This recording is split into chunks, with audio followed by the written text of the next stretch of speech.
Hello and welcome back to Money Never Sleeps. My name is Taimur from M&A Wealth. If you'd like more information about what you hear during the show, give us a call at 866-973-3627 or visit us online at mandawealth.com. And while at my website, click on the page to check out past shows and subscribe on Apple Podcasts or Spotify. During this episode, we'll discuss things you need to know about Social Security in 2025. An AARP article, Biggest Social Security Changes for 2025, provides some excellent details. The first 2025 change you should note is the cost of living adjustment. Because inflation continued cooling in 2024, Social Security's 2025 cost of living adjustment, or COLA, is just 2.5%. That's the smallest increase in 4 years. Since 2000, the yearly COLA increase has averaged about 2.6%. The average Social Security payment will jump by about $49 a month. The COLA is applied to all forms of Social Security payments, retirement benefits, survivor benefits, family benefits, and disability benefits, as well as Supplemental Security Income, or SSI, the monthly payment provided to those with low incomes or limited assets who are 65 or older, blind, or who have a disability. The next 2025 Social Security change you should note is Medicare premiums.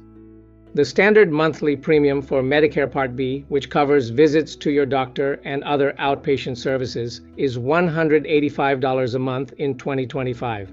Most people enrolled in Medicare pay the standard rate, and it's most often deducted from their Social Security payment.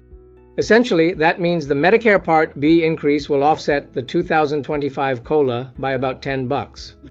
Next, 2025 will also bring about some significant changes for the services you can receive at physical Social Security offices. Since 2022, when local Social Security offices finally began reopening after 2 years of pandemic-related restrictions, the Social Security Administration has been urging customers who need in-person assistance to call ahead to make an appointment rather than dropping in.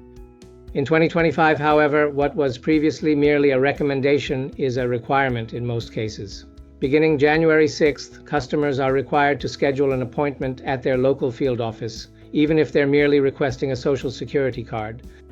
The change was made in the hopes that it will reduce wait times, improve how services are delivered, and enhance the customer experience. There are more than 1,200 Social Security offices throughout the country, and as of late 2024, more than half had already implemented the appointment requirement.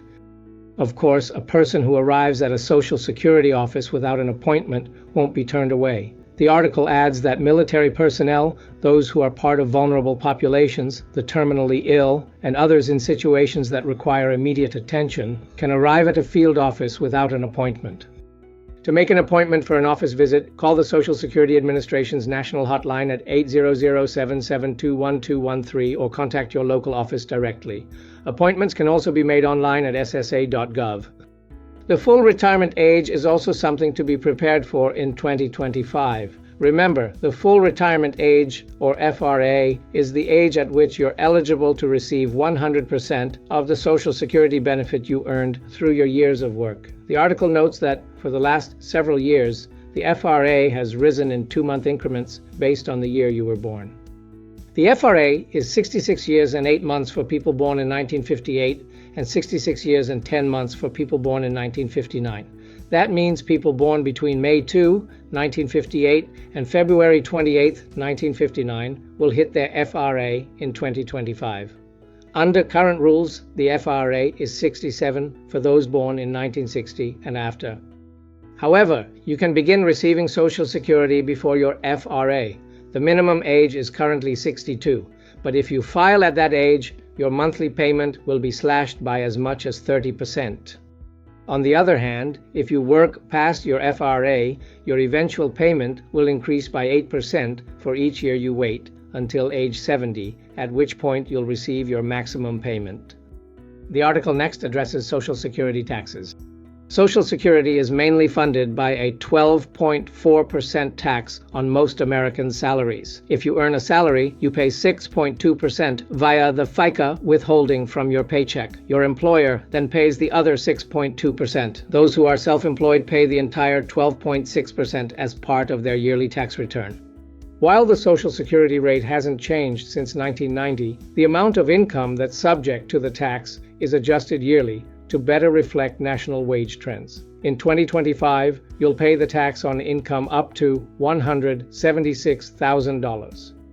Earnings above that mark aren't taxed for Social Security purposes, nor is income you earn from investments. The article next highlights the Social Security earnings test. The Social Security Administration uses an earnings test for beneficiaries who haven't yet hit their full retirement age. Those who collect retirement, survivor, or family benefits before reaching their full retirement age and continue working may temporarily lose part of their Social Security payment if their earnings rise above a certain level. That ceiling changes yearly by following wage trends. In 2025, Social Security recipients who haven't reached their FRA will have $1 withheld from their Social Security payment for every $2 they make above $23,400. Here's an example. If you make $40,000 from work in 2025, your Social Security payment for the year would be reduced by $8,300, which is half the difference between $23,400 and $40,000. The earnings test becomes less restrictive in the year you hit your FRA, with Social Security withholding $1 in benefits for every $3 you earn above $62,160 until the month you reach your FRA. At that point, the earnings test is no longer applicable and there's no longer any benefits deduction, regardless of how much you earn. Additionally, the Social Security Administration adjusts your monthly payment amount so that over time you recoup what was previously withheld. Finally, we should discuss qualifying for Social Security benefits. The first step in qualifying for Social Security payments is to have 40 Social Security credits. You earn credits or quarters of coverage in the Social Security Administration's language by doing work and paying Social Security taxes on what you make. You earn up to 4 credits a year, so most workers reach Social Security's requirement once they've been working for 10 years. In 2025, you receive 1 credit for earnings of $1,810, which means you hit your 4 credits once you have $7,240 of income. In the time we have left, I'd like to circle back to the COLA because it's such an important piece of the Social Security puzzle. Remember, in 2025, Social Security's cost of living adjustment, often simply referred to as the COLA, will rise by 2.5%. On average, according to a CNBC article, Social Security Administration announces 2.5% cost of living adjustment for 2025, lowest increase since 2021. Social Security enrollees will see their monthly payment rise by about $50. Each year, the COLA is calculated based on a portion of the Consumer Price Index called the Consumer Price Index for Urban Wage Earners and Clerical Workers, or CPIW. The percentage increase in the CPIW from the third quarter of the previous year to the third quarter of the current year determines the COLA. You should have been notified via mail in December about your new monthly payment amount. That information is also available online through your account at ssa.gov/myaccount. When I meet with a client to chat about their financial strategy and retirement goals, it's very common for them to tell me Social Security is their largest worry. And that's very understandable, because for many, Social Security is a large part of their retirement income plan, regardless of how many other assets and income sources they may have.